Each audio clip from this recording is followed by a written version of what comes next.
que se refería a daños estructurales, a pericias sobre daños estructurales. Como es un tema que es muy frecuente, que es, de acuerdo a mi experiencia, el 80% de las pericias son siempre sobre daños estructurales, preferí extenderme sobre este tema, completarlo, y lo que íbamos a ver hoy, que era daños causados por humedades, lo vamos a juntar con el tema de la clase que viene, que era patología de fachadas y acabados superficiales, y vamos a unificar patología de fachada y patología por humedades la clase que viene, y lo vamos a hacer todo en base a casuística. Bien, en la clase de hoy, ¿qué es importante que quede como concepto? Es importante, primero que fijen una metodología de trabajo. Fijar una metodología de trabajo significa que sepan cuál es el orden en el que tienen que ir trabajando un perito para poder arribar a un diagnóstico. Primero tiene que elaborar una hipótesis, tiene que diagramar un camino para corroborar cuáles son los estudios, ensayos que tiene que hacer para corroborar o descartar esa hipótesis. En función de los resultados de esto, elabora un diagnóstico y propone una terapéutica. Y después evalúa los costos, tasa los daños, todo eso. Bueno, lo importante es fijar una metodología de trabajo. Dentro de esa metodología de trabajo, lo que yo estoy tratando de darles ahora no es tanto técnicas de terapéuticas, de cómo se arreglan las cosas, sino cuáles son los síntomas a los que ellos tienen que estar atentos para poder, relevando esos síntomas, poder diagnosticar. Lo más importante de todo es el diagnóstico siempre. Si uno tiene bien el diagnóstico, la terapéutica sale casi sola. La mayoría de los fallos que hay cuando se ejecuta una obra de rehabilitación devienen de un error de diagnóstico, no tanto de un error de terapéutica. Bien, y en esta patología estructural, entonces, ¿qué puntos o qué patologías están describiendo? Lo que estamos viendo son todos los tipos de daños que se producen de acuerdo a las distintas causas. Qué tipos de grietas van a encontrar, cómo las tienen que leer, qué tipo de roturas se dan, cómo reconocen mi diferencia en un tipo de otro. Y estamos viendo por esfuerzos mecánicos, por acción del fuego, hemos estado viendo. Ahora vamos a ver en la última parte toda la problemática de corrosión que hace mucho a la patología estructural también. Bien, muchísimas gracias.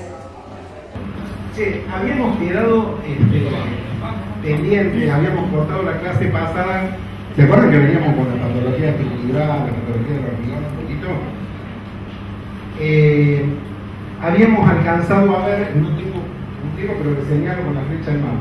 Habíamos alcanzado a ver el tema este de que por ahí se segregan los áridos gruesos cuando yo tengo armaduras, y lo que pasa al hormigón de recubrimiento son los finos, y esos tienden a tener mucha más retracción porque tienen obviamente mucho más contenido de fino. Y más tenor de cemento por metro cúbico de hormigón, entonces proporcionalmente. El otro tema que queríamos ver era qué tipo de roturas. ¿Se acuerdan que veníamos viendo todos los distintos tipos de roturas según el tipo de esfuerzo? ¿Qué pasa con los esfuerzos de compresión? Cuando hay exceso de compresión, especialmente en los elementos que trabajan en la compresión, básicamente las columnas. ¿Cómo es el tipo de rotura? Hay una ley que es la ley de Poisson que dice, ¿se acuerdan que yo le dije el otro día que todo en definitiva se rompe por tracción? Cuando yo digo que algo se rompe por compresión, en realidad se rompe por tracción. Porque la ley de Poisson lo que dice es que si yo comprimo algo en un sentido, una columna la comprimo en el eje vertical, por el peso y por la reacción del terreno, eso genera tracciones. Es como que la columna, imagínense que ustedes aprietan, ¿vieron las gomas de lápiz, las gomas blandas? Imagínense que ustedes la aprietan y se hincha para los costados. Si se hincha para los costados es porque está teniendo tracciones horizontales, ¿sí? Y lo que se rompe, en definitiva, no se rompe por compresión, se rompe por la tracción lateral que tiene, en sentido horizontal. Y habíamos dicho que siempre las roturas de tracción son perpendiculares al eje de solicitación. Si la tracción es horizontal, la grieta va a ser vertical. Y es lo que está ahí graficado.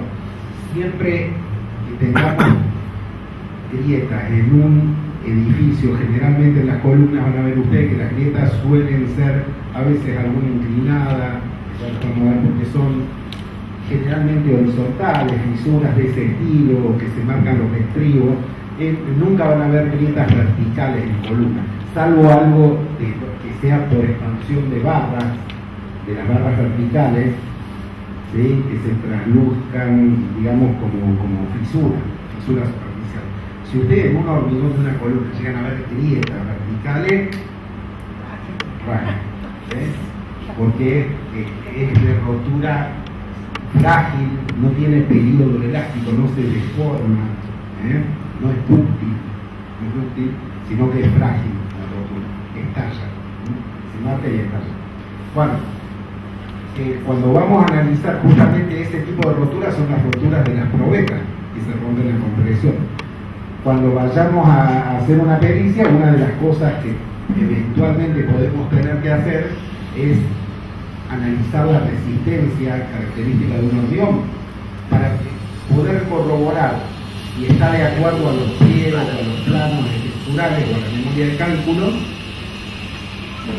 Y también eventualmente si yo quiero verificar algo, bueno, lo puedo hacer tomando una probeta y ensayando. Esa es una máquina saca testigos, ¿no es cierto?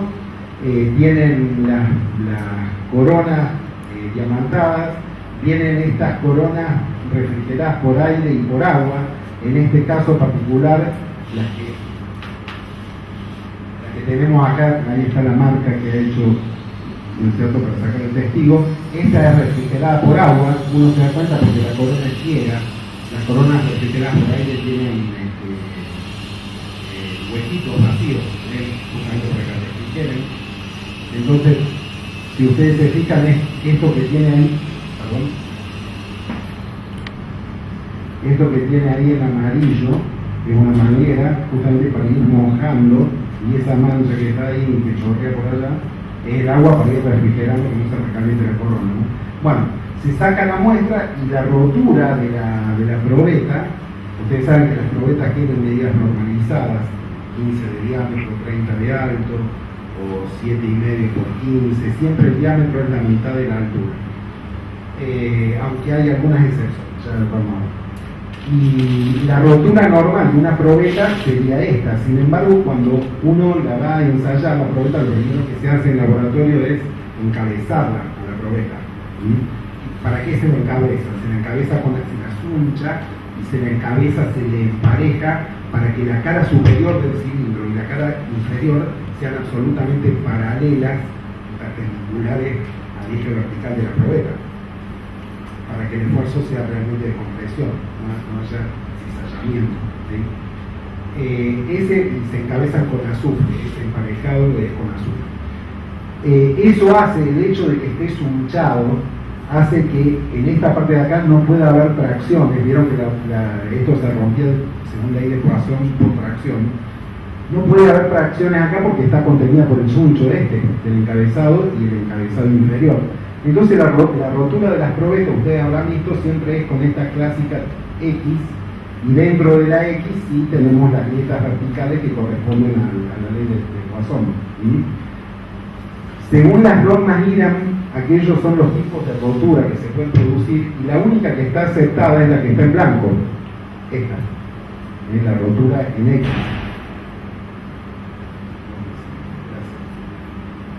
Todos los otros tipos de rotura, todos estos otros tipos de rotura se desechan la probeta. No importa cuánto dio de resistencia, se desecha la probeta. Si la forma la rotura en alguna de esas, se desecha. ¿Qué es lo que nos van a dar en el laboratorio? Bueno, nos van a dar una planilla en donde va a figurar, por supuesto, la identificación de la muestra, que yo les conté el otro día, que es por un código.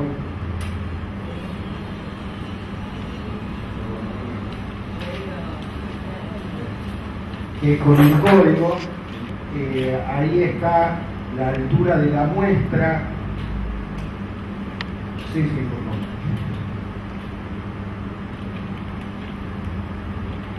la altura de la muestra que se tomó y que se llevó al laboratorio, la altura del testigo. La altura del testigo es cuando la recortaron para encabezarla, que la encuadraron.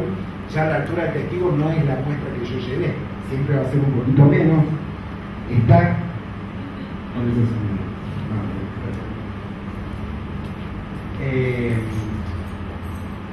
La relación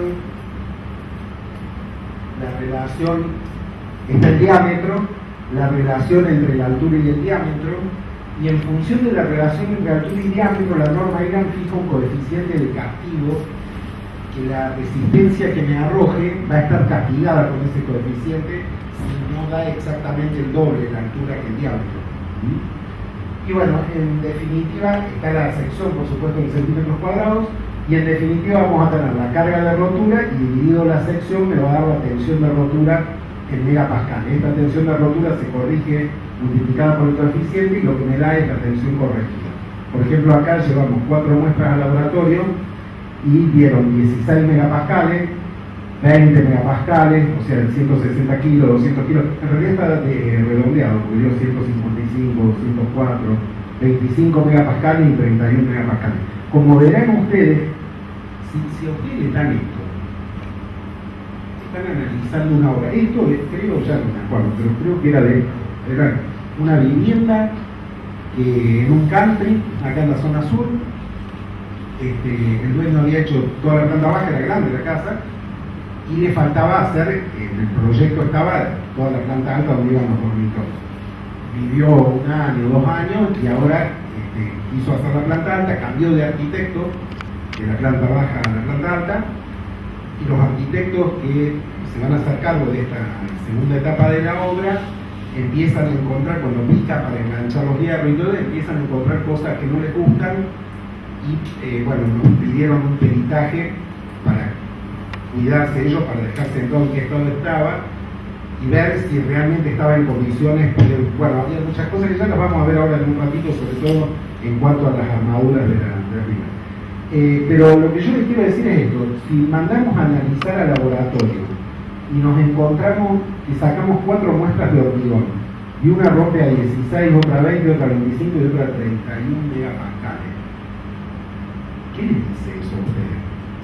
Yo prefiero, no yo, de sentido común, tener un mal hormigón parejo, ¿sí?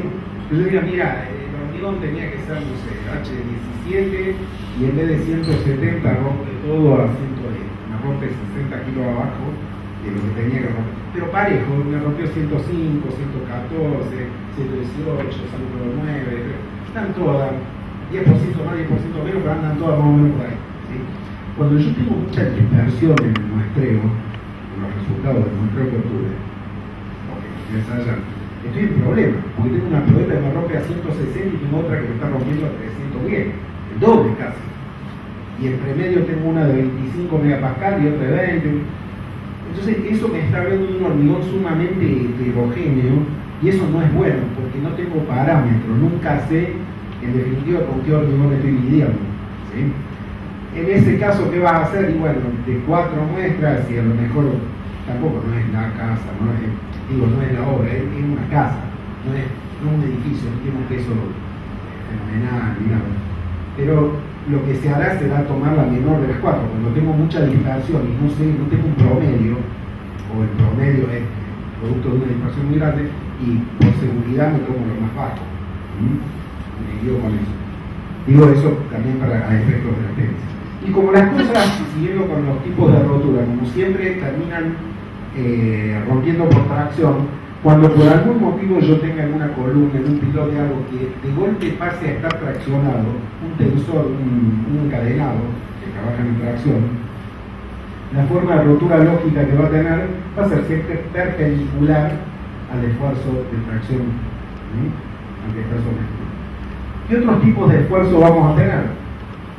Vamos a tener roturas por flexión. Todo lo que sea roturas por flexión en las vigas, ustedes se van a dar cuenta porque son grietas que son perpendiculares a la catenaria de la viga con la flexión forma una catenaria, las grietas son perpendiculares a la tangente en cada punto, ¿sí? yo voy tomando la tangente en cada punto, la grieta es siempre perpendicular a la tangente. Eso quiere decir que en el medio de la viga la grieta será vertical y a medida que me voy yendo para las puntas se va inclinando más, como a 45 grados, cada vez más. Esas son grietas de flexión. Las grietas de flexión ustedes se van a dar cuenta porque nacen desde abajo y crecen de abajo para arriba. Aparecen primero en la parte de abajo de la viga y van subiendo con el tiempo, digamos. También se van a dar cuenta que la apertura del labio entre orillas de la grieta es mayor en la parte inferior y va disminuyendo hacia arriba, lo cual es lógico si algo se abre de abajo para arriba, ¿cierto? Otro tipo de grietas que van a ver también a 45 grados a veces en las puntas, igual que como podían tener aquellas, son las de corte. Pero las de corte no nacen en el borde y crecen hacia arriba, sino que nacen en el medio y se extienden desde el medio hacia el borde. Este es el proceso, los pasos, primero, después y después.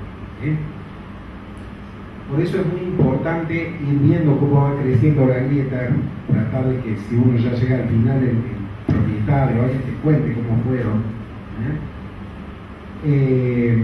Y después están las grietas de torsión, ya vamos a ampliar un poquito de todas estas. Y por último están las grietas de torsión, y las grietas de torsión, imagínense que ustedes agarran un trapo y lo retuercen, como cuando estrujan un trapo mojado. Bueno, las grietas van a ser siempre como si fuera un surcho helicoidal, como se ve ahí. Van a ser inclinadas de un lado y en la cara opuesta inclinadas al revés, porque van formando siempre como un surcho helicoidal, producto de la torsión. Por supuesto también podemos tener grietas puntuales en algún punto que tenemos concentración de anclaje. Llegué con todos los hierros y entregué y corté todos los hierros a la misma altura, el chapado de las barras, y eso es un error, Las barras se deben ir chapando no todas hasta el mismo lugar. Si yo tengo 60 diámetros, bueno, en una tendré 50, en otra 60, en otra 70, voy entregando de a poco, no corto en un solo punto, porque tengo diferencia de rigidez entre una parte de la viga y la otra, sino tengo que hacerlo gradual a eso. Ahí están las grietas de torsión que les decía recién. Todo lo que sean grietas de torsión son siempre derivadas de movimientos sísmicos y se van a dar especialmente en construcciones. La causa uno la tiene que empezar a buscar, verificar. ¿Cómo hace uno para hacerse una casa o un edificio? Es muy susceptible de sufrir o no torsión. En el momento de torsión, bueno, hay que empezar a buscar centro de masa, calcular centro de masa, centro de rigidez y verificar la excentricidad. Y empezar a calcular entonces qué momento torsor tiene, y en función de eso verificar la armadura que tiene, a ver si cumple o no cumple. Esas son grietas de torsión. Estas son las grietas de flexión que yo les decía antes, son siempre perpendiculares a la catenaria, a la tangente de la catenaria en cada punto. Son verticales al medio, crecen de abajo para arriba, son más anchas abajo y se van cerrando hacia arriba, y van apareciendo que se van inclinando hacia la punta.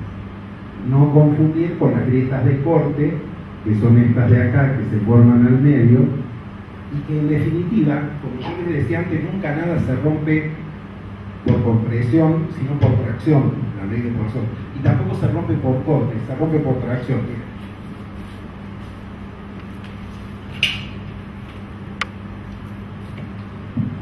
Cuando yo tengo una viga,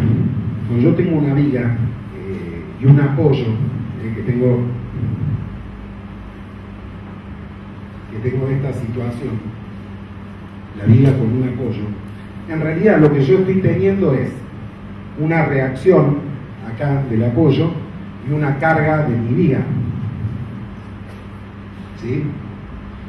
Esto, en definitiva, lo que está haciendo es generando un momento de giro en el nudo, un momento solicitante, que va a ser esto. ¿Está bien?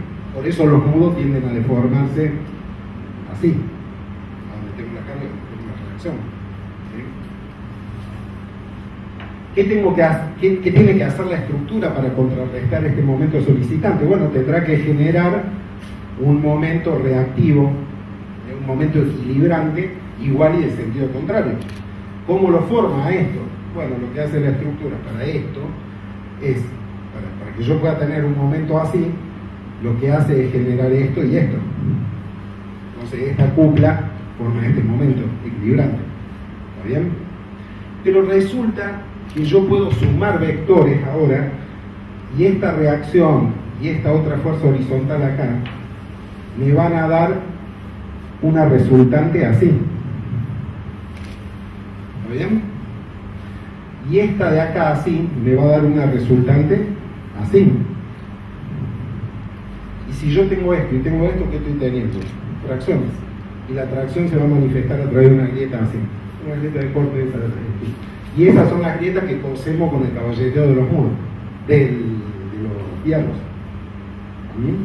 También las posemos densificando el trigo, pero básicamente con caballeteo. ¿Está bien? Se entiende entonces que todo lo que nosotros creemos que son grietas de corte, en realidad, sí, son de corte, pero en realidad son de tracción. ¿Sí? Y todo lo que creíamos que era de compresión, en realidad, en el fondo, es siempre de tracción. ¿Sí? Las cosas se rompen siempre por tracción, no por corte y no por compresión.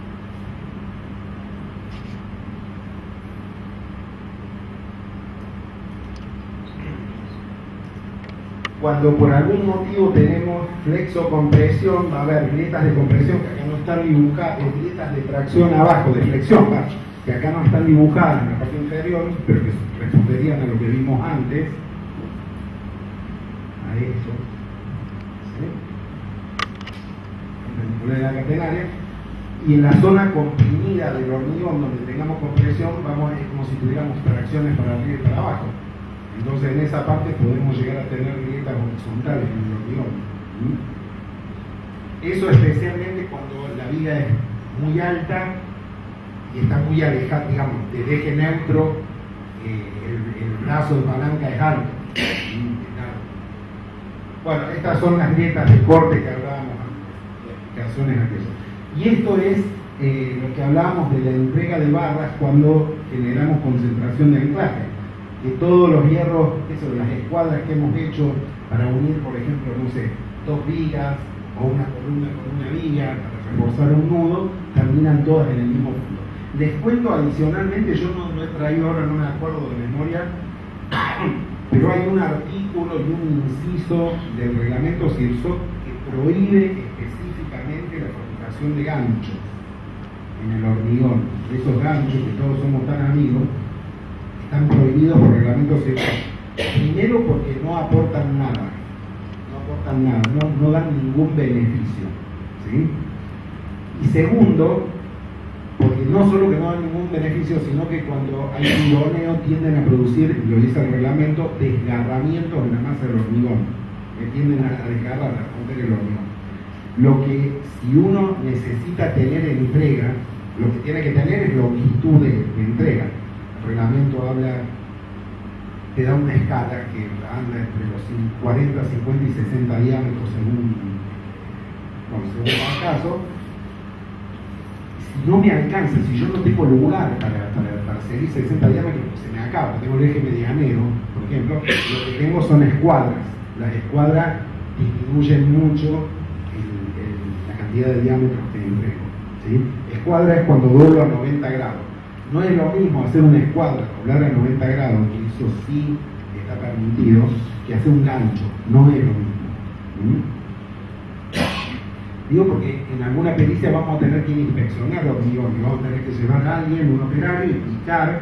Tenemos que saber en qué punto pedirle que pique, y además tenemos que saber qué estamos buscando, porque le vamos a hacer demoler toda la casa si no sabemos lo que estamos buscando, y lo vas a tener delante tuyo y no lo vas a ver. Tenemos que saber qué estamos buscando. Primero tenemos que tener siempre una hipótesis. Vemos un síntoma y decimos, yo creo, aunque no lo digamos, tenemos que pensar, pienso que esto puede ser tal causa, y si no es esta, es la otra. Bueno, si es esta, ¿qué tengo que encontrar? Tengo que encontrar esto y esto. Bueno, a ver, vamos a buscar. Si lo encuentro, corrobora la hipótesis. Si no, bueno, por lo menos ya sé que no es eso, ¿no? Que no deja de ser una ventaja también. A veces uno prueba algo y no te sale, y la gente dice fracaso. Yo me acuerdo siempre de Edison, el inventor de la bombita eléctrica, toda una larga Edison, que cuando estaba inventando la bombita había probado, no sé, 100 inventos, no prendía la luz nunca. Y le dijeron quienes lo financiaban, le dijeron usted ha fracasado, ya ha probado 30 veces y Edison dijo yo no he fracasado, yo he encontrado 30 formas de no dar luz. ¿Sí? Bueno, es verdad, es verdad. Tiene que servir por lo menos para descartar la hipótesis. Si yo tengo una hipótesis y no encuentro lo que buscaba, descarto la hipótesis, pero la descarto de un modo fundamentado. ¿Qué pasa cuando tengo ménsulas y por algún motivo no tengo la armadura donde debiera estar la armadura? Entonces me falta costura de hierro en esa zona traccionada, que tengo tracciones arriba yo. Y bueno, si no tengo la armadura para tomarla, es lógico que se me produzca esa grieta en la parte superior de la ménsula. Otro problema muy habitual en las estructuras, tanto en viviendas como en edificios. Sobre todo cuando hay mucha armadura en los edificios. A mí me preocupa muchísimo los edificios porque es muy común. En una vivienda las cargas son tan chiquitas, la carga así que te permite hacer cualquier cosa. A mí me preocupa todo en los edificios. Nosotros hablamos mucho en los edificios y vemos cosas que, bueno, yo decía cientos, pero yo veo una cuando voy, pero las que no veo y se hormigonado así seguro. ¿Ah? Es muy común que el operario, para poder, cuando hay mucha densidad de estribo, acá mucha densidad de armaduras, acá no está dibujado, pero imagínense, estas son dos vigas que se cruzan y acá viene en vertical una columna, ¿sí? Imagínense que hay mucha armadura, que es muy común en los edificios, ustedes vieron los nudos de los edificios que no entre el hormigón. Entonces, para atar las escuadras, se pone las escuadras para meterlas y después para atarlas, el operario que hace, viene con la masa, corta primero o desata los estribos y los corre con la masa para poder meter la mano. O sea, estos estribos que tenían que estar acá, ¿sí? Justo en la zona donde hay que densificar estribos para tomar el corte, ¿no? Los corre para poder meter la mano. Y después que metió la mano y acomodó la escuadra, no se toma el trabajo de doblar los estribos a su lugar, los deja así. Deja apilados 4 o 5 estribos y en esta parte ninguno. Bueno, si no hay estribos, no estoy confinando el hormigón. Cuando haya esfuerzos sísmicos y se empiecen a rotular esos extremos, se van a empezar a romper. Lo mismo acá. Ustedes piensen que el nudo ante el sismo es la parte de la estructura que más trabaja. Yo puedo armar muy bien el tramo de la columna, de la viga, puedo armar bien la losa. En realidad siempre a lo que le tienen que poner más la atención es a las columnas, que es lo más grave, de la rotura frágil. Segundo, a las vigas. Y último, a las losas. Es muy difícil que se caiga una losa. También es difícil que se caiga una viga, pero es más probable que una losa. Lo más grave de todo es la columna. Porque la columna no te avisa, la viga te va a avisar, se va a deformar, van a aparecer grietas, te da tiempo, te da meses. Si no entendés, va a buscar lo que sea, buscar ingeniero, al calculista, hacer estudios. La columna no te avisa, la columna se empieza a partir en vertical y estalla. ¿Sí? Entonces cuando da síntomas, es tarde.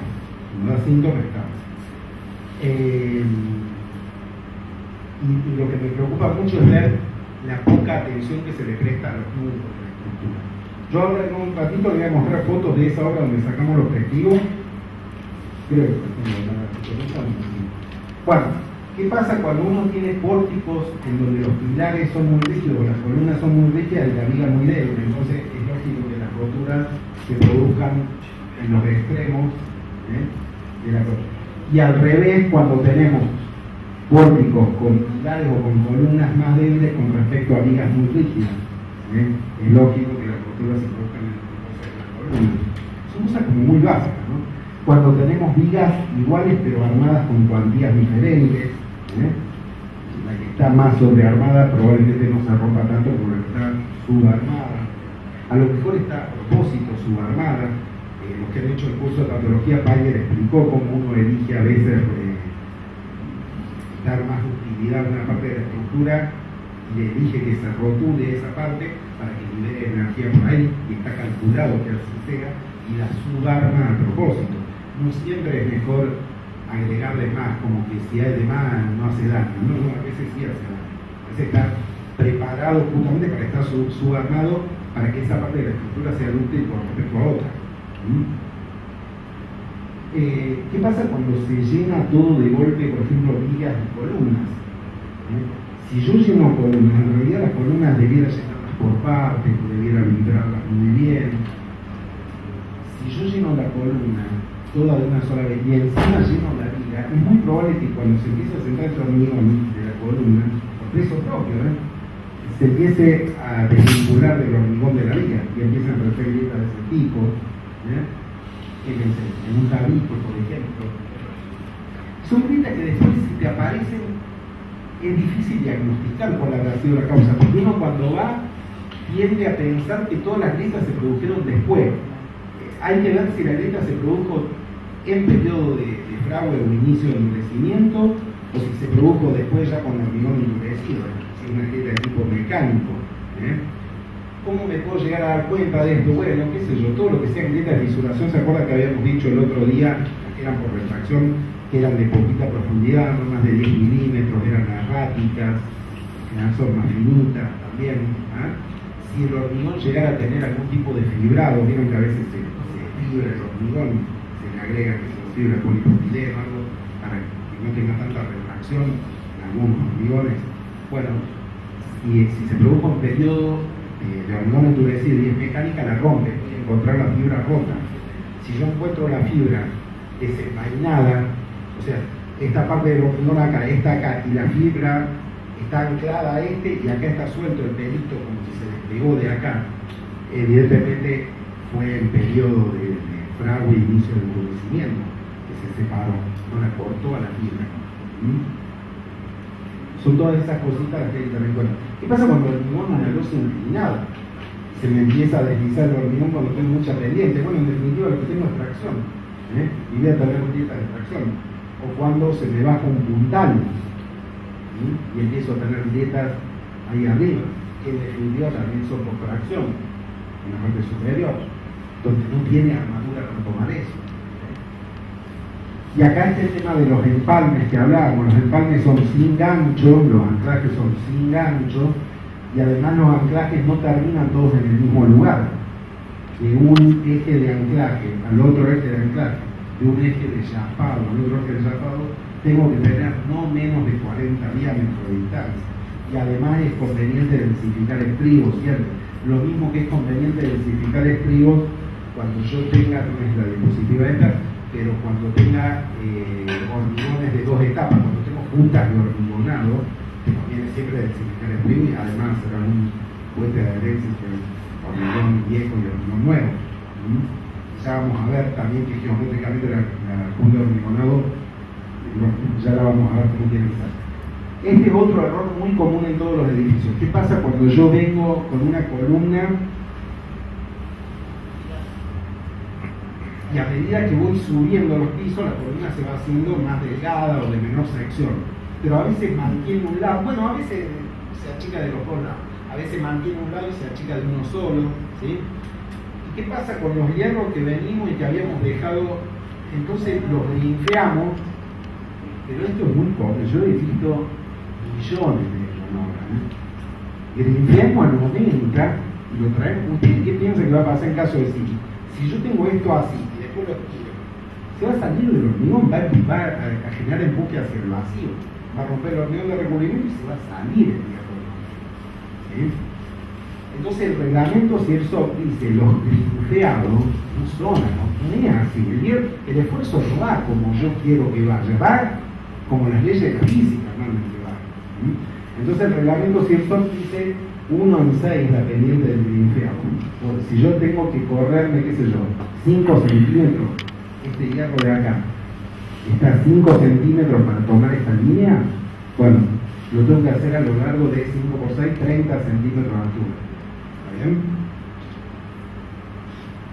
En realidad lo ideal sería que cuando yo tenga eso, ya deje previsto los pelos de anclaje desde abajo, el hierro en espera, en la posición, ya puesto desde abajo. Pero si no lo dejé, que muchas veces pasa, que me lo comí, que me olvidé, que replanteé mal, bueno, no limpiamos nunca con esto. Bueno, aunque acá está un curso que dice no de dirección técnica, pero digo, cuando vamos a inspeccionar y encontramos limpiado a 90, ya sabemos que a lo mejor algunas de las grietas son por empuje al vacío. no puedo entender nunca por qué se rompió algo si yo no sé construir nada. Digo esto porque yo por ahí me voy y empiezo a hablar como para dirección técnica. Pero es que va de la mano. ¿Cómo hago una pericia si no sé construir? Ese era uno de los motivos por el que queríamos, cuando hicimos la selección inicial, un promedio de edad, de antigüedad, más que de edad, no les quiero decir viejos, Claro, sí. de antigüedad en la profesión, justamente para esto, para que haya una experiencia previa, ¿no es cierto? Bueno, lo mismo que hablábamos antes en las narices cuando falta armadura en las puntas. El arquitecto Pizzi tuvo un caso con una fábrica de remoldeado muy conocida aquí en Córdoba, en un supermercado de Rosario, en donde todas las narices se empezaron a quebrar porque no tenían armadura, y la fábrica muy seriamente y con muy buen tino reconoció el error y reemplazó todas las piezas. Las juntas de hormigonado, pues las juntas de hormigonado después siempre son un problema, y ni les cuento cuando las juntas de hormigonado son en losas y yo paso una impermeabilización para arriba, porque es el punto donde tiende a quebrarse el cuero hormigón y se lleva, si la impermeabilización es adherida, se la lleva puesta después, no la quiebra, la rompe. Entonces, ¿cómo tienen que estar las juntas de hormigonado? Acá no es en losa, pero tienen que ser siempre perpendiculares al esfuerzo. Fíjense, nunca, si yo lo que estoy teniendo es esfuerzo de compresión que se va a transmitir perpendicular a la sección, la junta de hormigonado correcta es esta, nunca esta. Porque esto lo que va a producir en definitiva son fuerzas componentes horizontales que van a producir cortes sobre la junta. Y después, errores de armado, para poder peritar si algo, por qué se rompió, empiezo con un escáner, con un detector de metales, si tengo. Si no tengo, llevo un operario, el pico total, lo que estoy fijando es hormigón de recubrimiento y empiezo a mirar para ver qué recorrido tienen las barras. Y llevo un calibre, mido las barras y empiezo con el plano a ver si responde al plano de estructura. Si no hay plano, relevo y tendré yo que buscar un calculista que me diga si esto soporta las solicitaciones a las que está sometido. Seguimos con los errores de armado. Fíjense ustedes, todas estas son disposiciones incorrectas. Siempre se debe entregar, y no se debe entregar ni con ganchos, ni entregas tan cortitas, ¿no es cierto? Fíjense esto con ganchos. Lo correcto, fíjense, yo paso, entrego, densifico las zonas donde los nudos, densifico estribo, paso cosiendo, nunca genero empujes al vacío. Miren esto, en las losas inclinadas. ¿Esto está bien o está mal armar así? ¿Y armar así? Esto, cuando trate de hacer así, que es lo lógico, el hierro va a tratar de salirse del recubrimiento de hormigón. Y lo lógico es que yo venga con el hierro de abajo, paso de largo y entrego ahí. Vengo con este hierro, paso de largo y entrego acá. Así. Paso y entrego. Paso y entrego. Si necesito coser arriba, para no tener dieta allá por algún motivo, una adicional arriba. Si no, paso y entrego simplemente. Así se arma el entrego. ¿Y cuando hay más así?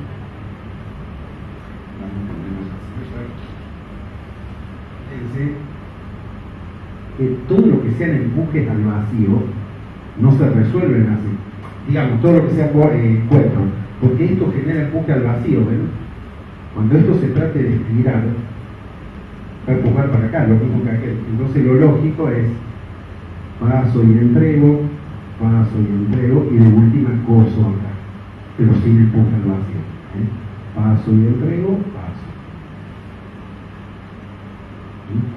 El tema para las juntas de hormigonado, piezas donde puede haber cizallamiento, entonces densifico estribos en la zona de la costura o de la unión, digamos, del empujamiento. Y lo mismo cuando armo columnas, no dejo, si tengo mucha armadura vertical, no dejo los hierros sueltos y solamente con el estribo tomo los 4 hierros de los vértices. Cada hierro tiene que tener o presilla o estribado Fíjense, cada uno de estos hierros tiene que estar contenido. Fíjense, los hierros de adentro, y si no, se pueden agrupar hierros en las esquinas para no tener que hacer esto, pero hay una reglamentación para eso, que tienen que estar contenidos dentro de un diámetro igual al diámetro del recubrimiento. Bueno, el reglamento se sorpresa todo eso. Y uno dice, bueno, pero todo esto es aburrido. Bueno, pero todo esto es lo que define en una pericia si cuando yo construyo algo y el edificio tuvo problemas, yo fui el director técnico, y el edificio tuvo problemas, y el cliente me hace un juicio por mala praxis, y ustedes son los peritos oficiales, si yo construí de acuerdo al reglamento, estoy bajo un paraguas protector. Estoy dentro del reglamento, yo hice lo que dice el reglamento. No quiere decir que no voy a tener, que voy a salir eximido o exonerado, pero por lo menos tengo algún tipo de protección. Ahora, si yo me salí del reglamento, ya empiezo a estar en problemas. Esta es la vivienda esa que yo les conté que iban a ampliar la planta alta, donde les mostré la foto que sacaban los testigos de reunión. Cuando los arquitectos empezaron a picar para de acá enganchar una viga nueva, que creo que es esta de acá, me parece, se encuentran con que la unión de esta columna con esta viga es esto. Esto encontraron. Miren la densificación de no hay estribado, o está muy distante, pero además no hay entrega de hierro. El hierro viene y se acaba ahí. Este hierro tiene que venir, pasar y doblar, este tiene que pasar y doblar, este tiene que pasar y doblar, o de última tener una escuadra que tenga un empalme de 50 o 60 diámetros que también lo tenga hacia abajo.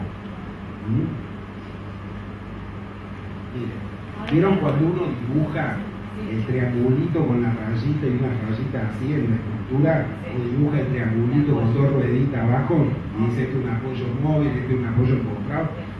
Las estructuras no funcionan, grábenselo esto para siempre.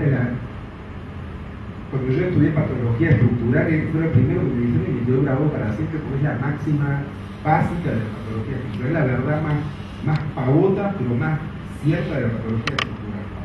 Las estructuras no funcionan jamás como se calculan.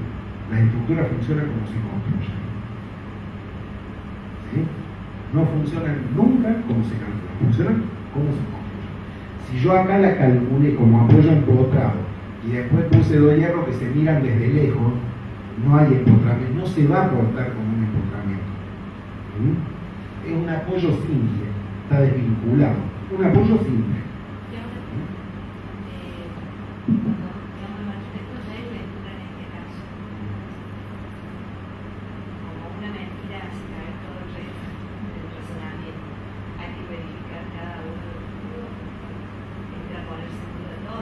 Sí, es verdad.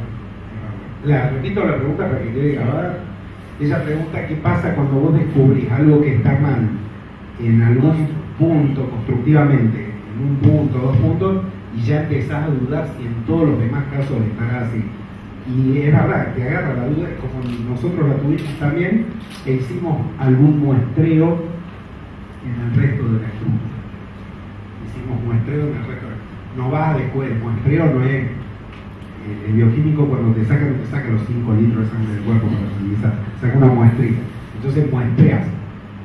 No sé cuántos nudos tendrá la casa, tiene 50 nudos y tomaremos, qué sé yo, 3, 5, un muestreo más o menos representativo. ¿Sí?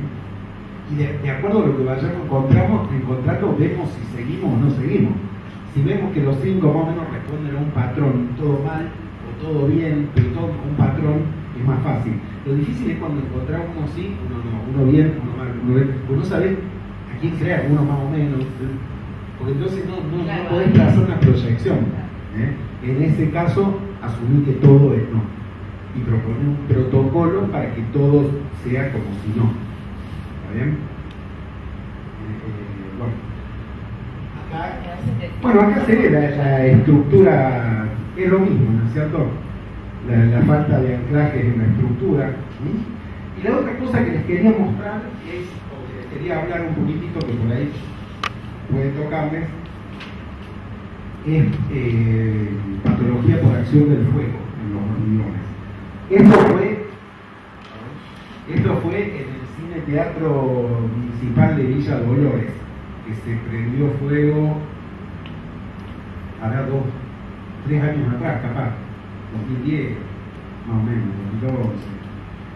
Y bueno, la municipalidad nos pidió evaluar, ya había sido, hace unos meses, no sé, yo ya no me acuerdo bien, supongamos 6 meses después, una cosa así, o 4 meses después del incendio, nos pidieron que hiciéramos un dictamen del estado del edificio. Lo que la MUNI quería era saber si hay que voltear todo, hacer tabla rasa con el terreno, demoler todo, si se puede rescatar, qué se puede rescatar, si se puede rescatar todo, si hay peligro, si solamente le cambiamos el techo, bueno, para en base a eso definir una intervención. Que hagamos una evaluación. ¿Se acuerdan que yo en la primera clase decía, uno tiene que saber para qué lo quiere el comité de esto, porque de acuerdo a eso enfocar el informe? Lo que ellos quieren es saber qué partes del edificio, de la estructura, del envolvente lateral y superior, pueden conservar y qué parte no, qué parte tienen que reemplazar eventualmente si tienen que reemplazar. Les muestro algunas fotos sueltas hacia el incendio. No había luz en la sala, andábamos con reflectores adentro, así que las fotos por ahí. Pero esto son las butacas, la estructura de las butacas, ¿no es cierto? Bueno, yo veo mejor acá en la cámara. Esto es representativo para mí de la foto, ¿no? Trágica la foto, ¿no? Fue de origen eléctrico. Por supuesto, todos los cielorrazos suspendidos se descolgaron y se cortaron todos los vínculos. Todos estos que ven así ustedes eran los flejes que sostenían el cielorrazo, ¿no? Eran horizontales. Allá se ven las chapas del cielorrazo.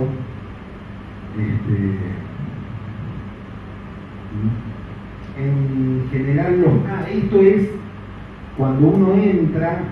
Está por allá, está el foyer, cruza estas puertas y entra a la sala, y esto sería la baranda del pullman. Acá arriba está el pullman. Yo, para sacar esta foto, me paro de espaldas al escenario, mirando hacia el pullman. ¿Está bien? La baranda del pullman, cuando uno está sentado arriba, se apoya en la baranda para balconearlo de abajo y para mirar la película. Esa baranda es una viga de hormigón, en realidad que es una viga invertida de la losa del pullman, y lo que queríamos ver, de nuevo, cuando uno va a ver tiene que saber qué es lo que está buscando, para ver si lo encuentra. ¿Qué es lo que estábamos buscando? Queríamos ver si esa baranda del pullman, que es una viga invertida, la losa del pullman, tomó flexión o no, porque a lo mejor el hierro por temperatura entró influencia, y entonces lo primero que va a hacer es tomar flexión. Si tomó flexión, ¿qué voy a encontrar? Voy a encontrar grietas verticales, crecientes de abajo hacia arriba, y que a medida que me voy para los bordes se empiezan a inclinar, siempre perpendiculares a la tangente de la cadena. Bueno, eso, yo ya sé lo que estamos buscando. Y bueno, lo empezamos a buscar. ¿Ven algo ahí? ¿Alcanzan algo que voy señalando? Entonces, estamos encontrando lo que estamos buscando. Algo de flexión tomo. Esto de acá por ahí engaña, porque esto es un falso de madera para el telón, no es el soporte del telón. Están las puertas de entrada y un telón. Lo que tomó flexión que engaña, parece que todo estuviera flexionado del telón. Arriba del pullman ya, el escalonado de la losa, estaba recubierto con un piso de parquet. La madera es muy buena aislante térmico. El piso de parquet obviamente no sirve más y hay que sacarlo. Pero, fíjense, esta es una tablilla que tengo en la mano. Y fíjense que está carbonizada. Más o menos ya a la altura del machimbre de la tablilla, recién está la madera sana. Qué sé yo, si esta tablilla tiene, depende, hay que medirla, pero generalmente una tablilla tiene 12 milímetros, más o menos, de pulgada, 14 que cepillada te termina quedando media pulgada, ¿no? Esto debe tener de los 12 milímetros y debe tener 8 o 9 carbonizados, ¿no? Esto le he hecho de aislante térmico a la losa. y está, gracias a Dios que eso la dinámica farmacológica. La madera combustiona, depende de la especie forestal, más o menos, número más, número menos, a partir de los 300 grados. Depende de la especie. Eso significa que toda esta parte de la madera, si no combustionó, es porque no llegó a 300 grados. Y ustedes me dirán que no importa a cuánto llegó. Bueno, ya van a ver qué le pasa al hormigón a cada temperatura. Yo después les voy a mostrar un cuadro a qué temperatura empieza a sufrir cambios el hormigón. Esto que ahí se ven bastante fuera de foco, en realidad es la base de la alfombra del buclé. El buclé que tiene tejido por detrás. Es eso que está obviamente carbonizado. Frotar con el dedo ya es friable, se desarma. Bueno, por supuesto las cañerías, el equipo de aire, todo está... Yo la foto mía la veo mucho mejor que ahí, ¿no? Pero... bueno. Esto es el escenario, digamos. Este es el escenario tenía como un sótano abajo, un bajo escenario donde estaban los camarines, que son eso que se ve iluminado por allá abajo. El piso del escenario era este entablonado sobre cabios de madera. Fíjense que el entablonado está destruido, era peligroso caminar, digamos, arriba del entablonado, pero los cabios, fíjense, están en muy buen estado. De nuevo, el entablonado le ha ayudado a que no se queme los cabios, ha hecho de adelante tornillo y muy retardador. Y cuando uno ve los entablonados, de nuevo, si bien hay partes que están totalmente carbonizadas, pero bueno, hay algunas partes que no, y evidentemente los cabios están sanos. Esta foto es sacada desde abajo, parado en los camarines, digamos, el pasillo de los camarines. Que queda la estructura del cielo raso de los camarines, los cabios que están impecables, y bueno, el entablonado que en muchas partes desapareció. ¿Qué pasó con la estructura del techo? La estructura metálica del techo. Estos son dos paredes, es un galpón, es un figurado. Yo no me acuerdo ahora las medidas, pero es grande el teatro, debe tener, qué sé yo. Contando el foyer y todo, debe tener como 50, un tinglado de unos... La parte del foyer era losa de hormigón, y después empezaba en la sala propiamente, empezaba el tinglado, la nave del tinglado. Más o menos habrá tenido, yo estoy diciendo algo de hace 3 años atrás, pero entre 40 y 50 metros por 15 o 17 o una cosa así de ancho, 20, tal vez menos, entre 15 y 20 lo tenía a lo mejor de ancho. Todo esto que ven deformado en las chapas es porque entró en influencia toda la filigrana, la estereoestructura del reticulado espacial.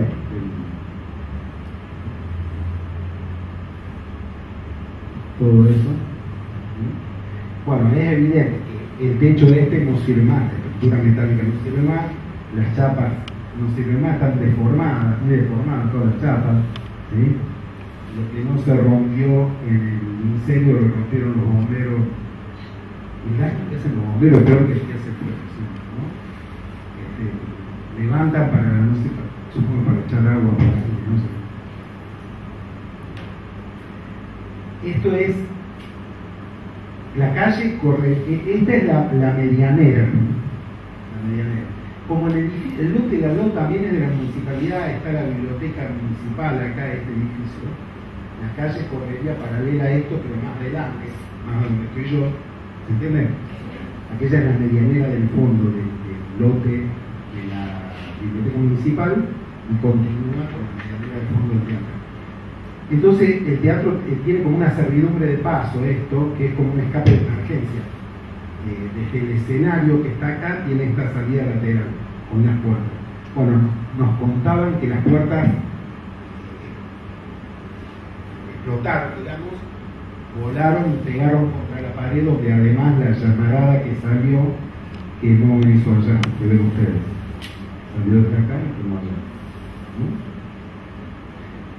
La medianera, cuando uno inspecciona los muros estos, tanto desde adentro, de adentro un poquito más difícil verlo porque están hay mucho hollín, no teníamos luz, si bien estábamos con reflectores, entonces te puede engañar, pero después nosotros inspeccionamos muy bien las medianeras por afuera, tanto esta medianera como la otra.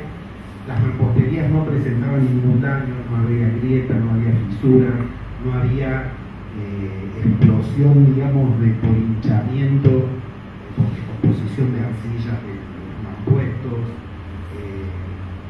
No había ningún síntoma que permita sospechar que la mampostería tiene problemas. Estaban impecables las mamposterías, los dos muros de mampostería. Que no es poca cosa, ya tengo todas las paredes que se salvan. Ya tengo todo el techo de tinglado que no se salva y ya tengo la losa del pullman que sí se salva, porque gracias al parqué que la protegió no levantó tanta temperatura, y sí tengo la viga del pullman que tomó un poquitito de flexión que se le puede agregar armadura a eso. O sea, digo, como idea general, fíjense, con una inspección visual no tomamos muestras, no mandamos a laborar. Entonces, si bien después en las recomendaciones del informe técnico dijimos que según el destino que le vayan a dar, recomendamos sí tomar muestras, sacar testigos, mandar al laboratorio, a ensayar a compresión para ver tensión desigual del hormigón, pero bueno, eso depende de qué vayan a hacer ellos ahí adentro ya. Pero como idea general, el pullman se salva, la viga habrá que reforzar un poquitito con la flexión, las paredes se salvan y el techo no se salva. ¿Qué pasa con el hormigón? Entre 0 y 200 grados, el hormigón, hay una... todo esto es gratis, todo esto es de inspección visual. Digo, no hay que gastar nada en el ensayo de laboratorio. Esto es inspección ocular. Cuando yo veo es cromático. Cuando yo veo el hormigón y el hormigón está color hormigón, gris, ¿sí? Ese hormigón no ha sido afectado, y significa que estuvo sometido a temperaturas de entre 0 y 200 grados. O sea, y hasta ahí no se afecta el hormigón. Eso significa que su resistencia es su resistencia residual, la que le quedó después del incendio, es el 100% de lo que era antes. Si yo antes tenía un H17, sigo teniendo un H17. ¿Está bien? Si yo empiezo a encontrar el hormigón de color rojo, aunque no crean ustedes, el hormigón ha sido sometido a esfuerzos de entre 300 y 600 grados y está relativamente bastante sano, pero su resistencia perdió ya el 40% de la resistencia inicial. Si yo tenía un H21, ya tengo 4x8, ya tengo un H12 ahora, un H3, más o menos. ¿Sí? Entonces, lo nuevo que yo haga ya es mencionando como que ese hormigón que tengo es H13, ya no es H21, suponiendo que antes era H1. De todos modos, lo ideal es tomar algunas pruebas. Pero fíjense cómo visualmente, por color, ya podemos empezar a sacar conclusiones. Si está gris, pero tiene puntitos rojos, como si estuviera picado de una eruptiva de sarampión, ¿sí? ¿El hormigón? Ese hormigón, además, ya es friable. Quiere decir que ha soportado temperaturas de entre 600 y 900 grados, y su resistencia residual es 30%. Nada más que 30 de lo que era. Es friable, quiere decir que se desarma fácilmente. Y se hace como polvillo. Al frotarlo con fuerza, ya se desarma como un polvillo. ¿Vieron los reboques cuando los agarró la humedad están desagregados? Bueno, el polvillo no se rompe. Cuando yo lo encuentro al hormigón de color ocre, marroncito, es friable con alta succión. ¿Qué quiere decir? Yo le echo agua y se chupa todo el agua. Ese hormigón ha superado los 1000 grados, ha estado entre 900 y 1200 grados, y la resistencia es cero. Ese hormigón es para demorar. Y por supuesto, cuando se pone después amarillo, que ya ha superado los 1200 grados, se dice que el hormigón está sinterizado. un hormigón sintetizado, el hormigón con cero es la enfermedad, la lesión que le produce el fuego al hormigón, es la sintetización. Un hormigón sintetizado es resistencia a cero y va a la demolición. Todo el hormigón que nosotros examinamos acá en losas, en la losa del Pullman, la vía del Pullman, los corredores, en las losas de los corredores que te llevan a los camarines del subsuelo, siempre era hormigón gris. Abajo del negro, que lo limpiábamos para poder ver el color, ¿sí? Abajo del negro veíamos siempre hormigón, color hormigón gris. No gris con puntitos rojos, no ocre, no amarillo, ni rojo, ¿sí? Eso nos da la pauta de que es un hormigón que está probablemente el 100% de su resistencia. ¿Esto tiene en cuenta únicamente lo que es el hormigón o también la ruptura por alguna influencia a la alta temperatura? Esto es solo el hormigón, solo el hormigón. Después hay que ver si la armadura entró en fluencia o no. Lo primero que vos vas a ver es síntomas. Si entró en fluencia se deformó, si se deformó se rompió. Lo que vos vas a ver son grietas. Entonces tenés que estudiar qué grietas son. Por eso buscábamos en la vía esa si tenía ese tipo de armadura. Eventualmente podés cortar un pedazo de armadura y llevar a la laboratorio y ensayar a tracción. Se puede hacer eso. Todo eso, lo que pasa es que ya empiezan a hacer ensayos destructivos y nosotros no sabemos realmente qué va a hacer la municipalidad ahí. La municipalidad no lo sabía. La municipalidad quiere saber con qué cuenta para hacer un proyecto de algo, a ver si vuelve a hacer un cine teatro, si no lo hace más y ahí hace no sé qué, alguna otra dependencia municipal, ¿sí? Entonces, nosotros decimos, bueno, si ustedes no saben qué quieren, si la MUNI nos hubiera dicho, mira, queremos hacer de nuevo un cine teatro, yo tomo muestras y las verifico y en el informe, en la pericia, ya pongo realmente cuánto es la resistencia del hormigón, hago todos los ensayos de laboratorio. Como ellos no me dicen porque no saben qué quieren hacer, yo les sugiero, les digo, mira, de inspección visual se ve esto y las conclusiones son estas. Yo te recomiendo que cuando tengas tu proyecto, saques probetas, ensayes a rotura, veas la resistencia característica. Ustedes saben que en realidad el problema de la corrosión es un tema que no sé si se toma en dimensión de lo que es la realidad, ¿no? Ustedes saben que una de cada 4 toneladas de acero que se produce en el mundo por año, una de cada 4, o sea, el 25%, está destinada a reemplazar acero corrosivo. ¿Sí? Antes era una de cada 3 y en los últimos 20 años más o menos se bajó un poquitito porque con el crecimiento de la industria química y de la tecnología anticorrosiva, digamos, se va mejorando un poquito la situación, pero todavía sigue siendo mucho, ¿no? Básicamente, no vamos a dar una clase de corrosión, ni mucho menos, porque daría también para que fuera una materia de un año de corrosión. En 2 palabras, ¿qué es la corrosión? La corrosión es la degradación de un metal a favor de otro metal que se dice que se reduce, pero que es una palabra engañosa, químicamente se llama reducción, pero la reducción en realidad implica una protección. Digamos, un metal se sacrifica y se deteriora a favor de otro metal siempre, que hay corrosión, hay 2 metales, a favor de otro metal que es el que se está protegiendo. ¿Con qué se está protegiendo? ¿Qué es lo que le da, qué se saca este metal que pierde y que se lo da al otro? Se saca electrones. ¿Se acuerdan ustedes en química que decíamos que un átomo estaba conformado por un núcleo? Imagínense el sistema solar, el Sol, los planetas girando en órbita.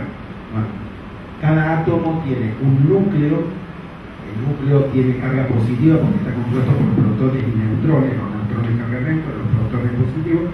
Eso es el núcleo es carga positiva. Cualquier elemento químico es así. Y alrededor, girando en órbitas, tiene electrones. Los electrones tienen siempre carga negativa. Y tiene varias órbitas de electrones. ¿sí? Algunos que giran muy cerquita del núcleo y otros que giran en órbitas más lejanas.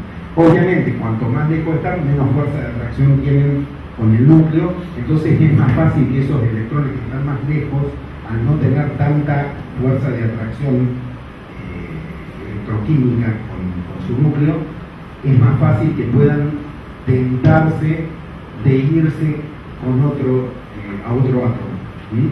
Y provocar un desequilibrio. ¿Por qué digo un desequilibrio? Porque normalmente la cantidad de electrones de carga negativa equilibra la cantidad de protones de carga positiva, ¿sí? Con lo cual todos los átomos terminan estando en estado neutro. Cuando va cediendo electrones, el átomo que cede electrones va quedando con carga positiva y el átomo de al lado que se agarra a los electrones que el otro perdió queda con carga negativa, se reduce, se protege. ¿Se entiende más o menos el proceso? Para que pase eso, imagínense la batería de un auto. Para que exista la corrosión, se tiene que dar, en definitiva, una pila galvánica. ¿En qué consiste una batería o una pila galvánica? ¿En qué consiste? Consiste en un polo positivo, un polo negativo y un circuito que cierra y en donde hay un pasaje de electrones desde el polo positivo hacia el polo negativo a través de un electrolito. El electrolito es un medio que permite y favorece el flujo de electrones. Puede ser un líquido, puede ser el aire, la humedad del aire lo hace, el aire es un electrolito. En el caso de la batería del auto, el ácido, en general los ácidos son buenos electrolitos. Bueno, ese es básicamente el principio de la corrosión. Un científico que se llamó Nernst, que se dedicó a estudiar el potencial electroquímico de cada metal. Y entonces llegó a la conclusión, no importa, no es ni para aprendérselo ni nada, pero llegó a la conclusión, Nernst, que hay algunos metales que se llaman metales nobles que no se oxidan nunca. Por ejemplo, el oro nunca cede electrones. Hay otros que sí se oxidan, pero forman una capa superficial de óxido impermeable que los protege de la corrosión más profunda. Piensen ustedes, ¿cómo hago yo para parar la corrosión? Y tengo que desarmar la pila, tengo que desarmar el circuito. Si yo logro desarmar el circuito, paré la corrosión. ¿Qué puedo hacer? Y puedo quitarle el electrolito, sería una. En la práctica, ¿cómo quito el electrolito? Puedo deshumidificar el aire, crear condiciones de saneamiento. Piensen, si esto fuera un sauna húmedo, las posibilidades de que haya corrosión van a ser mucho mayores. ¿Por qué las atmósferas marinas en el Mar del Plata, los edificios que están frente al mar, todas las carpinterías son de madera, porque si fueran metálicas casi todas corroídas? Porque hay niebla salina, que hay mucho, el electrolito es ideal, el aire es un electrolito ideal, ¿sí? Que tiene mucha humedad y porque además tiene sales. Yo podría, con técnicas de saneamiento ambiental en un edificio, por ejemplo, tratar de desarmar el electrolito. Es complicado, ¿no? Es bien complicado. ¿Qué otra cosa puedo hacer? Sí. El caso que nos contaba de la pileta de Manuel Belgrano. ¿Yo les conté? Bueno, ¿qué les conté de Belgrano? Había muchísimos problemas de corrosión en toda la estructura del laboratorio. Claro, porque entre otras cosas, mirá vos, está bien. Porque entre otras cosas, la pileta de Belgrano se hizo en el 70, ¿no es cierto? Sinubrosis. Y 68. Y la pileta tiene un dosificador automático. Mirá vos en esa época, un dosificador automático para que el cloro. ¿Vieron los lavarropas automáticos que usted pone el jabón, entre todas las cositas que se ponen? Y después. Yo no lo sé manejar. Jabón. Bueno. Y dosifica automáticamente. ¿Cierto? La pileta hacía algo de eso, de verdad. La sala de máquina esa está en el subsuelo. No funciona, hace 30 años no funciona. Entonces el cloro lo echan de otro modo un poquito menos tecnológico que a baldazo. Entonces el cloro cuando va en el aire, si ya se va evaporando, va generando gas cloro, y por difusión va entrando a la regadera. Nosotros hicimos clorina, tomamos muestras con saca testigos, buscando a dónde sacamos los testigos de una vida, en el eje neutro. Tratemos de sacar, digo, en lugares que no afectemos la estructura. Me voy del tema, pero se muele eso, se lleva al laboratorio y se hace una clorimetría, un recuento de cloruros, para ver cuánto cloruro tenía. Y nosotros en esa época que hicimos ese estudio, en el 2004 más o menos, detectamos que había el triple de la cantidad máxima que permite la norma. Por unidad de medida había el triple de cloruro que el máximo permitido por la norma. Y eso que tiene muy bueno, buena ventilación porque tiene sí, tiene la cúpula esa. Mirá, había más concentración de cloruros en el lado interno de la viga que en el lado externo. Que nosotros al principio nos sorprendíamos porque decíamos que el lado externo es el que está más en contacto con la pileta, pero en realidad queda el aire más estanco.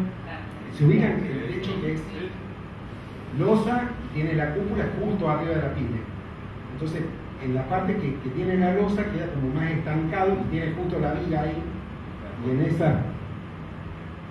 esa vuelta alrededor de la pileta, es el lado de la viga que no da hacia la pileta es el más afectado.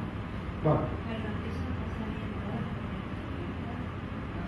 en toda la pileta cubierta siempre hay mucho problema de corrosión, siempre.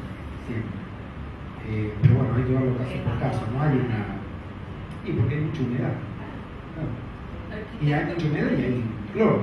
Arquitecto, yo hice un trabajo en la especialidad de tecnología arquitectónica en materia de físico-química, que era solamente el problema de cloro en el hormigón armado. No tiene solución alguna, o sea, la única solución es usar un método para mantener la pileta en condiciones que no utilice cloro, porque no es irreversible, no hay forma de evitarlo. Una vez que han entrado los cloruros. Claro. Hay un trabajo, después te voy a dar, que me hacen acordar, de un doctor mexicano, Pedro Castro Gordo, un patólogo mexicano, que ha dedicado su vida a estudiar patología del hormigón, patología química del hormigón. Y tiene un libro, un capítulo, un libro que se llama ¿Qué son y cómo se mueven los cloruros de la masa del hormigón?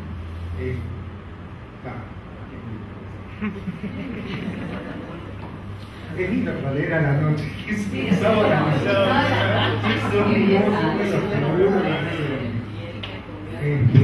Bueno, el tema es el siguiente. ¿Qué podés hacer? Podés hacer saneamiento ambiental, podés tratar de echar cloro de un modo dosificado como era antes, para no tirarlo a baldazos. De todo modo siempre va a haber evaporación de gas cloro, pero también si vos lo podés dosificar vas a administrar cantidad de cloro. Acuérdense que hay cloro libre y cloro total.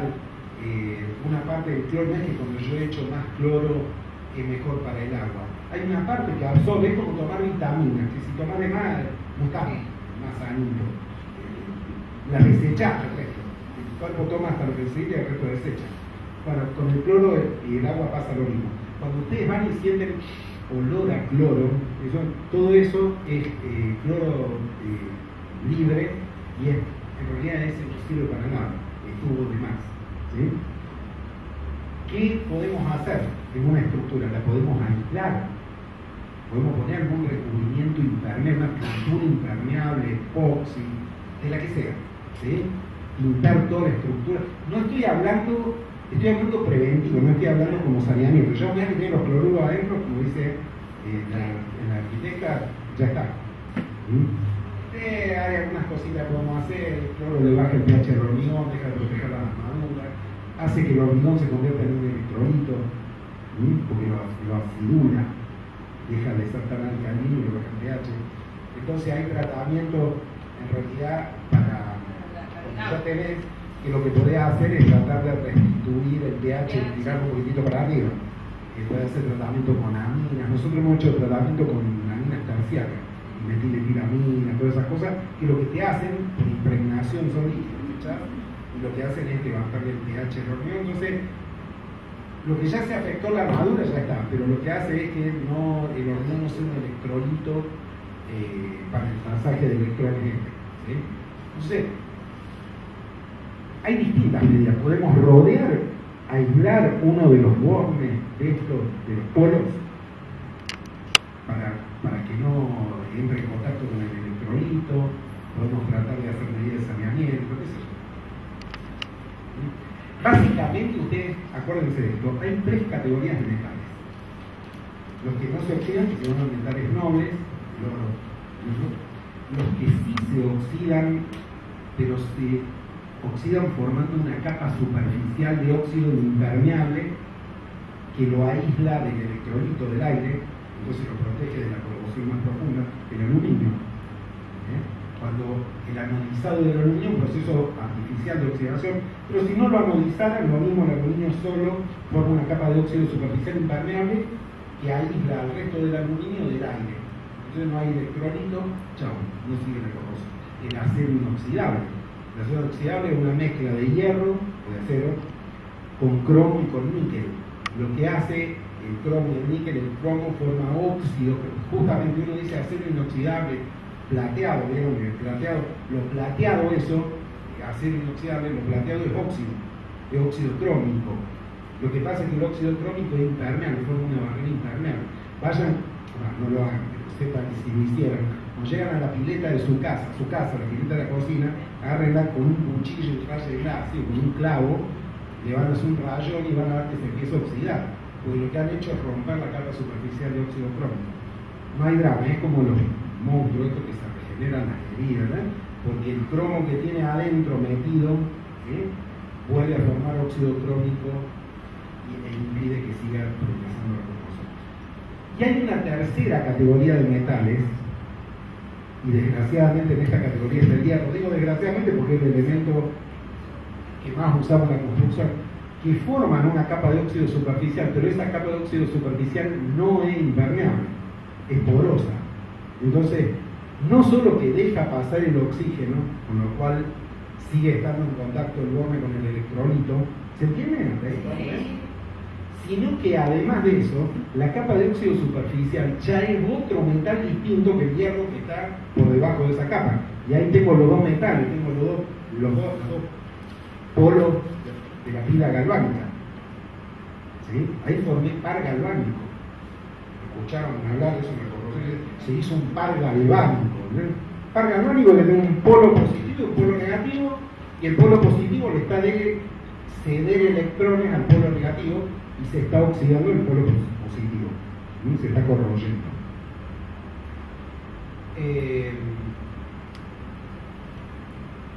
¿Qué puedo hacer yo? ¿Qué podemos hacer frente a esto? Bueno, acá tenemos ejemplos, ¿no? Esto es un edificio, acá alrededor.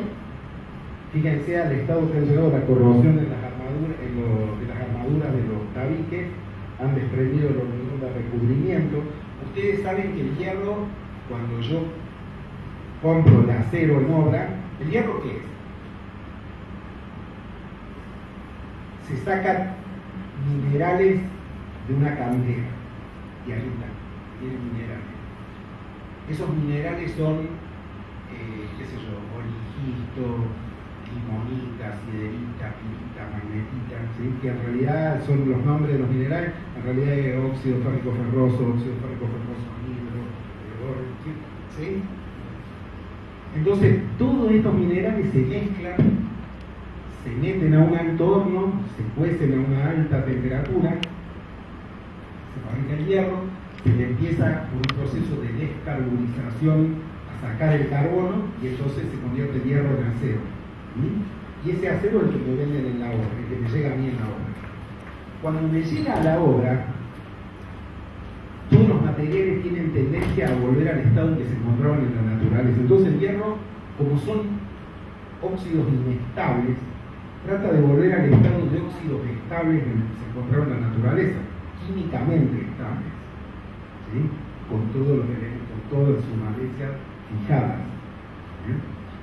Entonces, ¿qué va a hacer el hierro en la obra? Primero, bueno, esto lo ven todos los días ustedes en la obra. Primero el hierro se va a poner, tengo el hierro gris, el color gris, la barra de acero que trae. A los poquitos días se va a poner amarillita, media anaranjadita por afuera.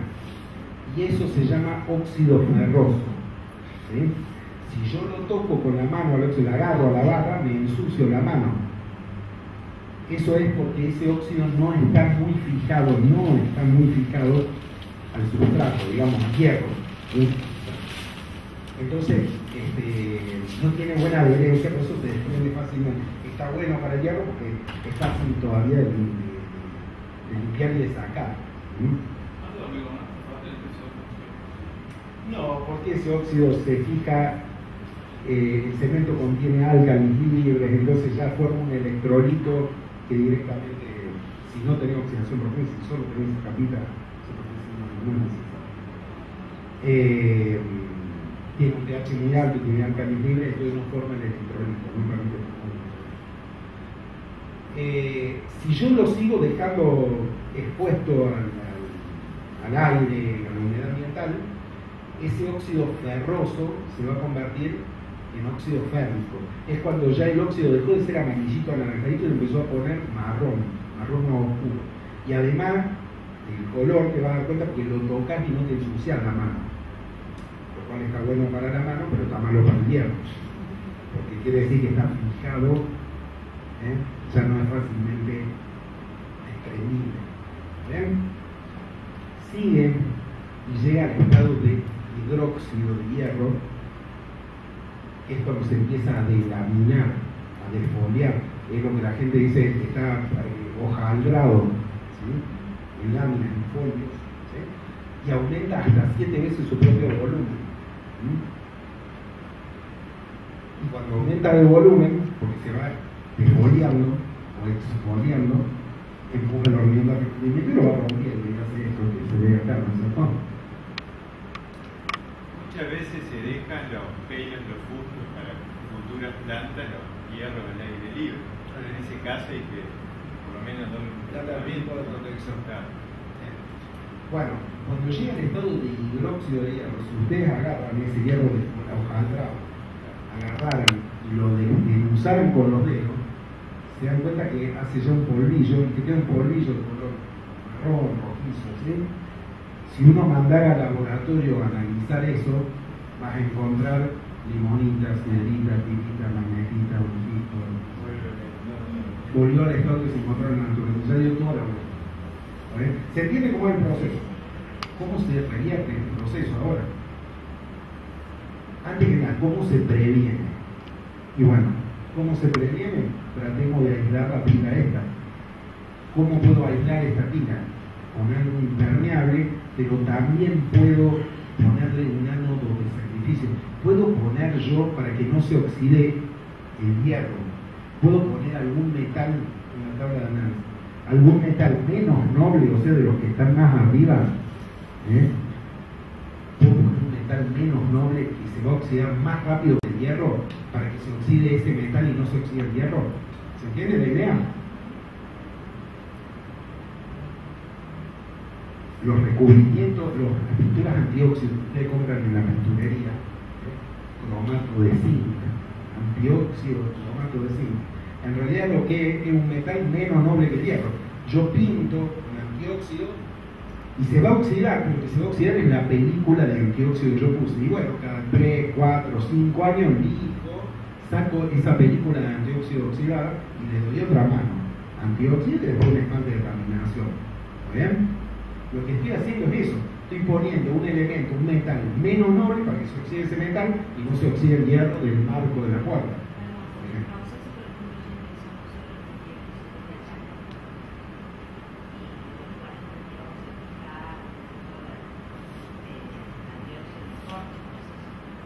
No, pregunta ella, pregunta para qué grabada. Si ya se queda en un proceso corrosivo, por ejemplo, el chapo o algo, si se puede poner antióxido o si revierte el proceso, ¿qué pasa? Si lo corta o lo detiene. No, el antióxido es para antes de que se oxide. Es cuando el metal es nuevo. Yo aplico antióxido. ¿Sí? Y actúa del modo que hemos explicado. Es un metal menos noble. Antes los antióxidos tradicionales eran el rojo de niño. ¿Se acuerdan de esas estructuras viejas que ustedes ven los flejes anaranjado, de ese anaranjado carbonato público, lo que se llamaba rojo de niño. Si se juntaba con eso, era menos noble que el hierro.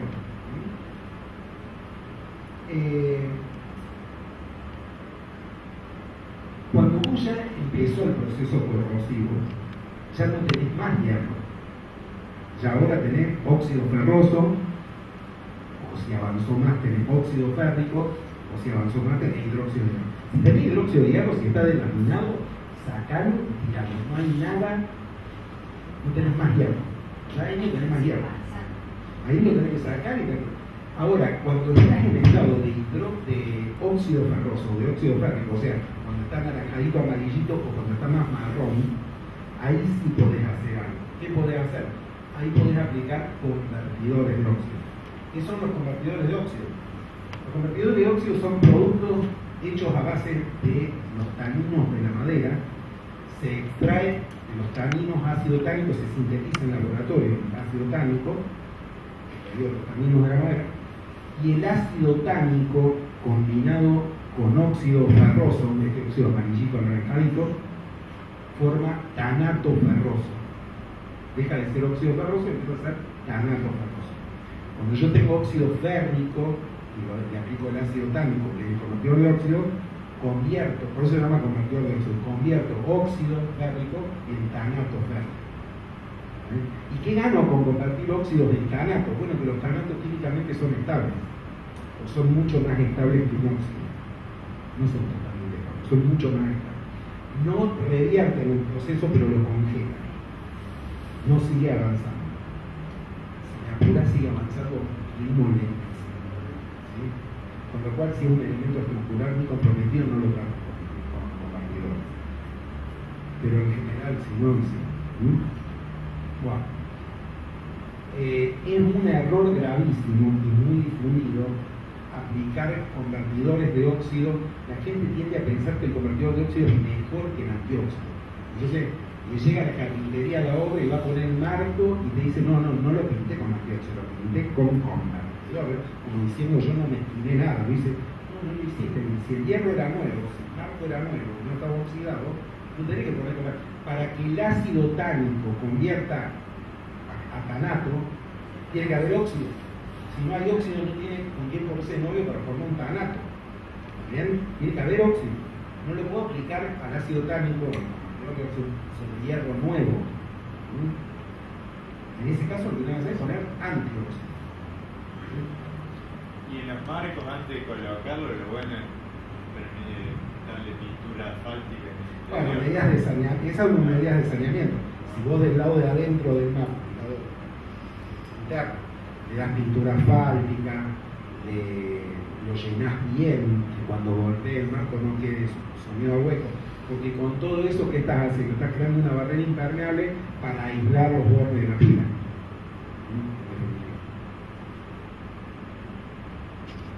Bueno, y se llega a extremos como estos que vemos. Fíjense, esto era el Buen Pastor. Nosotros trabajamos ahí hasta que empezó la obra. No sé, ya después de la obra nada, no tuvimos nada. Pero el primer pilotaje, muros de contención, todo eso, estuvimos.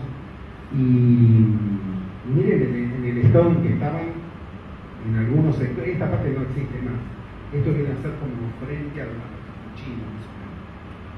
Miren el estado en que estaban los perfiles. Miren el perfil.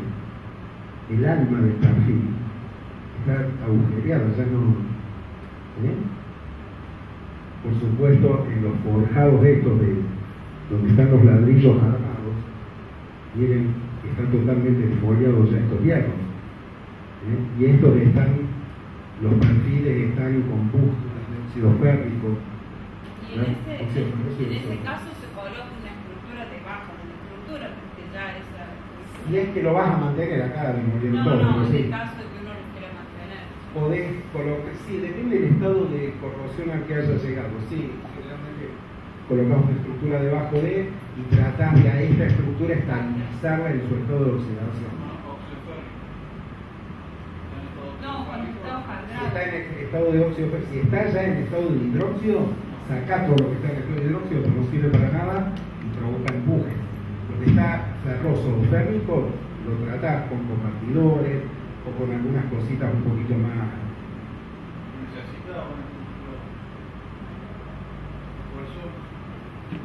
Bueno, ahí viene el tema. ¿Qué hacemos en la pericia? Todo esto es una introducción. ¿Qué hacemos ahora como perito?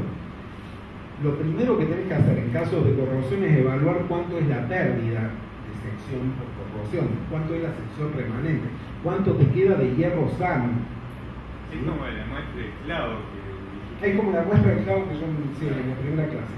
Tenés que sacar, por el método que sea, tomar una muestra, mirar el microscopio, visual, rasparlo y toda la parte desfoliada y quedarte con metal virgen y medirla con un calibre y ver qué sección remanente tenés, con un muestreo, ¿no es cierto? Hay ensayos, por supuesto, mucho más exactos, pero con costo ya, porque todo esto lo hace con un peón que te pique. Y vas midiendo nada más, mirás y medís. Ya si lo amerita, nosotros lo hicimos en el techo grande de Belgrano, por ejemplo, o en otros lados también, ya haces potencial de corrosión, haces pasar, bueno, pero eso ya no lo hace uno, ya hay ingenieros que se dedican específicamente a eso, ingenieros electrónicos que necesitan, en Córdoba hay uno solo, y después lo hacen uno,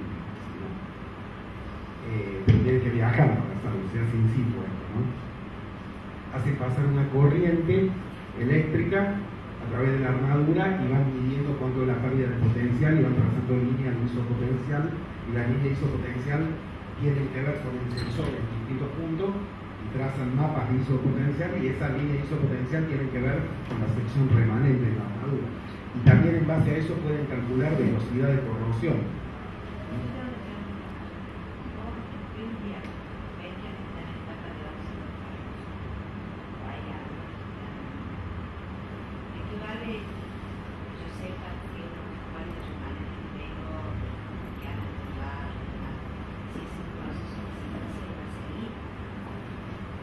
La pregunta es, ¿de qué me sirve saber la sección remanente si es un proceso que se inicia fijo?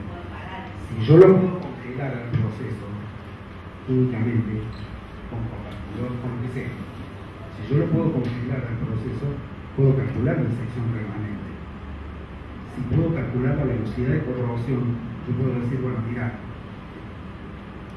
hasta dentro de 15 años voy a tener tanto por ciento de... Entonces tengo esta sección remanente. Dentro de 15 años, dentro de 20 años va a haber que agregar armadura. Que sea un nuevo estudio, se vea que algo va a seguir avanzando, ¿sí? Pero yo tengo que hacer dos cosas: congelar el avance de la corrosión, eliminando las causas, con algún producto químico, y aparte el refuerzo estructural si corresponde. Son dos cosas separadas. Bueno, y para la alegría de ustedes terminamos. Y luego terminar. Sí, es una pregunta. De la tabla esa de para que instalen dobles, ahí en fábrica de aviones ocurrió condición los aviones nuevos que hubo adherían. ¿Querés hablarlo más que tiene la obra? Cuando se construyeron unos pabellones metálicos, en muchas partes había contacto entre chapas zincadas con acero de estructura y aluminio con estructura de acero, y hubo problemas de corrosiones y termina siendo por la famosa pila galvánica. La duda que a mí me cabe es, viendo la tabla esa, mientras mayor es el valor, más noble es decir, si yo arrimo aluminio con acero, positivo es, si yo arrimo un aluminio, por ejemplo, que lo veo en 1.28, con el hierro, el que se va a afectar es el hierro. ¿Sería así? El aluminio. Siempre es más electroorgánico. Y siempre yo digo, y cuando digo todo hace así con la cabeza, entonces yo digo, está todo de acuerdo. Pero después yo veo que me hacen así, pero después no es así. ¿Sí? ¿A qué me refiero? Yo digo, hay que diagnosticar, importante el diagnóstico, no es salir corriendo a hacer la obra. Si hay que perder un año el estudiar. Yo ya les voy a mostrar la clase que dimos una pericia en donde el cliente se enojaba con nosotros porque tuvimos 3 meses que no le daban porque seguíamos estudiando porque no estábamos seguros. Una vez que estuvimos seguros, lo demás salió solo. Lo difícil era diagnosticar. El cliente siempre va a estar tentado y le va a exigir al arquitecto que ya quiere reparar. Al tipo se le partió la casa, lo primero que el tipo quiere es llamar, lo primero que quiere es llamar al pintor y poner el fluido y pintar. Quiere ocultar el síntoma. Quiere tomar la aspirina y bajar la fiebre. Yo digo, eso es engañoso. La enfermedad sigue. Si tenés fiebre es un síntoma de una enfermedad. Investiguemos la enfermedad. Se te va a pasar el efecto de la aspirina y te va a volver a levantar fiebre. Pámparo y hambre permanente. Entonces, lo más importante de todo es el diagnóstico. La segunda cosa, y esto es lo que todo el mundo me dice que sí y después no, es abordar caso por caso. Porque yo digo que hay que abordar caso por caso y todo el mundo está de acuerdo. Pero después todo el mundo pide recetas.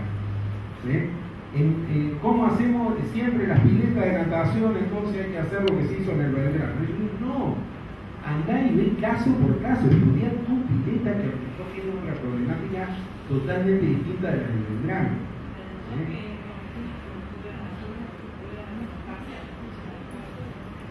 Pero además a lo mejor la causa es otra, las técnicas constructivas son otras, como decís vos, qué sé yo, hay que estudiarlo caso por caso, pero de verdad, no así, tienen que estar convencidos. Yo los voy a seguir carboceando y las conclusiones de todos los PowerPoint, si yo les mostrara los 50 PowerPoint o más que tengo acá adentro, todos terminan con conclusiones diciendo, veamos caso por caso. No existen las recetas. Si alguien viene a dar un curso de patología y le da una receta, les está robando la plata, le está metiendo la mano en el bolsillo y le está mintiendo. No hay recetas. Definan la necesidad y en función de eso proyecten las soluciones adecuadas para cada caso. Y al punto de no tener recetas, yo digo, cuanto más estudie uno y se capacite uno en una especialidad, más va a saber y más se va a dar cuenta que cuanto más sepan de algo, más van a dudar. Y se van a dar cuenta que cada vez yo había cosas de patología que 10 años atrás o 15 años atrás yo decía, no, esto siempre que pasa esto es así, siempre que pasa esto. Y siempre, viste, uno tiende a clasificar, a tirar una línea, a decir blanco para acá, negro para acá. Y yo me he dado cuenta que en la patología y en la vida en general, la división del blanco y el negro no es una línea, es una franja, como una calle de grises, que va del gris clarito al gris oscuro. Y casi todas las cosas que yo encuentro, casi todos los casos, nunca caen, nunca lo puedo clasificar por los años, nunca lo puedo clasificar ni en el blanco ni en el negro, siempre me caen en el gris. Gris clarito, gris oscuro, gris del medio. Siempre caen en el gris. Cuanto más estudio, más voy desechando esas verdades establecidas.